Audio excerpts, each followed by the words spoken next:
you could have your Bibles open to Philippians, chapter 1, verses 15 to 18. That's what we're going to be doing this evening.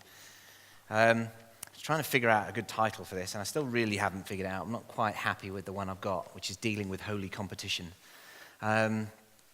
Basically, this section of the Bible, this section of Paul's letter, has to do with how he is feeling or how he is observing himself from captivity and how he's dealing with how other people are dealing with his captivity and how he feels about people that are preaching the gospel or trying to do the same kind of ministry as him and the motives and attitudes that they have within their own hearts towards Paul. And he talks a little bit about that. And so I'll just read it out for you and then we'll go on.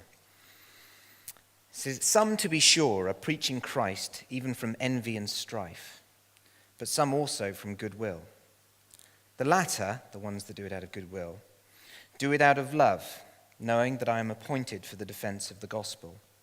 The former proclaim Christ out of selfish ambition, rather than from pure motives, thinking to cause me distress in my imprisonment.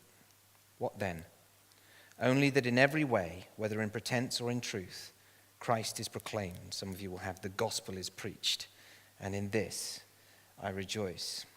Now, we talked a little bit about this in the last few weeks, but Paul is in captivity, for those of you that haven't been here for the last few. Paul is in prison. He's probably shackled to a Roman guard, and he's in what they think is the emperor's kind of palace, in the emperor's guard. And so he's shackled to one of these guardsmen. He's been there for about 2 years, they reckon. And so Paul is in prison. Now, Paul traditionally had been one of the champions of the faith. He's been somebody that had traveled the lands. He'd gone to various parts around the Mediterranean, preaching the gospel, preaching about Jesus Christ, Christ crucified and risen again, and demonstrating the power of the gospel by seeing healings and miracles around him. And he'd been going through and doing all of this. He'd been shipwrecked. He'd been imprisoned, and an angel had been into the prison, opened the doors, the earthquake had happened, and he'd been set free. And so in the midst of all this tremendous stuff that went on, Paul's ministry was successful in the terms of what was happening. He was influential, and his words were being proclaimed, and the gospel was being preached. And so Paul had one of these ministries that was just on the up and up, and it was happening. It was despite the persecution, despite the oppression, despite what people tried to do to shut him up, it didn't seem to work. And then suddenly, Paul's found himself in a position where he is in prison in kind of his hometown, in Rome. He's in prison in the place where he was born and where he would have been brought up a little bit. And Paul has almost, in some senses, got a hindrance. He's in captivity. He's got a hindrance to what he wants to do. It's not that he's free in that sense, but he is finding it difficult to fulfill his sense of calling. What prison has done to him has frustrated his plans. Yeah? His plans would be, I want to be with them. Okay? He even writes to the Philippians and says, I would like to be with you. My heart longs to be with you. I don't want to be here. I want to be out there doing this. I want to be over there doing that. And sometimes our lives reflect this. We have circumstances that happen to us or things that go on, and they stop us from doing what we want to do. I mean, Barbie would be a classic example here. Okay? And I hope you don't mind me using you. When Barbie fell down those stairs and hurt her shoulder and hurt her ankle, it stopped her from doing everything she had planned that day. Yeah, it wasn't that this was the plan. Yeah, and this wasn't even a great. That's God's divine plan for me. Yeah, it's not at all. Okay, this is one of those moments where it's like, oh, for goodness sake, and you have the crying out loud, God, I need to get onto this, I need to do this, and we have this moment within us. I was playing football years ago. I'm going to be playing football tomorrow with some of the lads, and I'm worried about my ankles still. But I was playing football years ago when I was 32 years ago, and I remember jumping up for a header like this, right? On the way down, somebody just caught my hip a little bit, brushed it, so I came down at a funny angle. And I put my leg down, coming down at a funny angle. I can't really do the angle. I was kind of like that. Put my leg down, and my ankle twisted, and all I heard was crack. And I thought, ow.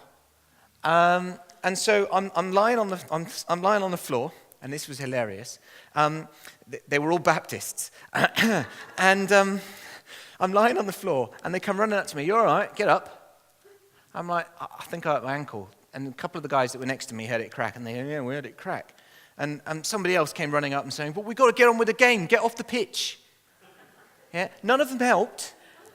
Yeah, I literally got up, and I was sideways on to make sure I didn't twist it in the wrong way, and I got myself off the pitch, and I pulled my sock off and my shoe off, and I'm having a look, and it's swelling up royally on the outside, and I thought, oh my goodness, have I broken it or not? And I thought, well, how do I get home from here? None of the lads, they're all playing football. None of them are so I thought, right, I'll hobble to the car, and I'll go and get my ankle sorted. So I drove home, yeah, pushing the accelerator. It's a good job it wasn't the clutch foot, otherwise it would have been really difficult. But I managed to push the accelerator with kind of part of the foot without hurting it.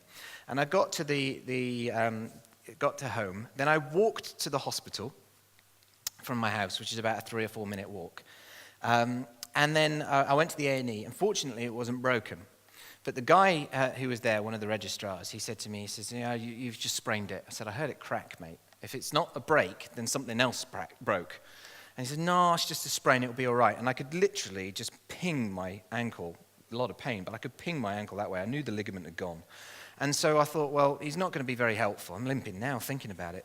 And he's not going to be, it really hurt. He's not going to be helpful. So I thought, well, I know what to do. Yeah, if they're not going to operate, they're not going to do that, because NHS are a bit like that sometimes. I thought, I know what to do. So I knew how to rehab it. So I put it up for a few days, hoped the swelling would go down. I could put my thumb in, and I could get that deep in swelling around my ankle. It was really serious, and I thought, this is more than a sprain. And about a month and a half later, the swelling had gone down. Yeah, I preached on it. Do you remember me hobbling around a little bit and speaking on it? I did Bible calf on it. I should have had my foot up the whole time. But 2 years later, it's no longer painful. It was no longer painful to do this.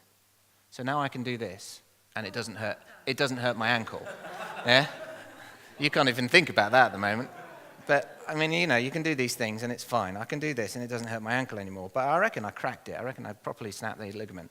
And it took a long time to heal. And I can tell you now that it frustrated my plans that day. Yeah, it didn't just frustrate my plans that day, it frustrated my plans for a good long period afterwards. I wanted to do physical exercise, and for about 2 years, I was nervous about doing physical exercise because it still hurt. Yeah, and now I can kind of run around in it. But I can tell you now, I'm going to be playing football tomorrow, and I'm going to be worried whether that goes again. And if it goes again and goes crack, I'm going to be, oh, for crying out loud, Sherwood, what were you thinking? You're 36, you shouldn't be playing football competitively with the lads anymore. But I tell you what, what's inspired me is others do it, and they're older than me, so I've got to have a go, haven't I? But completely off topic, well, not quite. The illustration or the point is that Paul can't get out. He can't get out. Everything within him wants to be doing this. He's got plans, he's got purposes, he's got things he felt God wanted him to do. He's got people over there he loves, and they need to hear the gospel, and he's trying to get out, and he can't get out. And it's a sore point for him. It's a difficult aspect of him. It's a frustration. Yeah, he's unable to get out and preach the gospel. He's unable to go and do these things. It's one of the things I even felt in my own life as a doctor. Here I am as a doctor, and I'm running around looking after people, and when people are dying in front of me, I can't preach the gospel to them, and if I did do that, I'd lose my job. And actually, I like to win. I'm quite competitive, believe it or not, and hide it sometimes. I like to win. And one of the biggest frustrations I had as a doctor was, you lose if you can't preach the gospel to them and they're dying in front of you. You lose. And one of the other big frustrations as a doctor is it doesn't matter how many times I get you better, one day you're going to go anyway, and if you haven't heard the gospel, I lose. And it's not like I lose, you lose. And so this huge burden to preach the gospel that was within me wasn't going anywhere. I was being held captive by the job I did. And it wasn't that my job was a bad job. It wasn't that my job wasn't a noble job. It wasn't that my job wasn't with good intentions. It wasn't that my job was a place that I was in that was a bad place. This was a good place. Not only was it a good place in terms of nobility and people recognized you as being a good person, but it was a good place in terms of comfort. I did not look at my bank account for 8 years. Didn't matter. That's a nice place to be. That's a really nice place to be.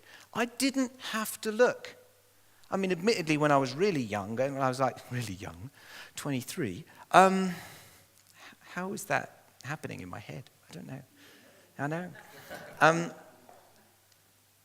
When I was younger and I was single, when I first cracked it and I became a medic and I was walking around and telling people whether they could or couldn't go to the toilet, it was just little power trips, just hilarious.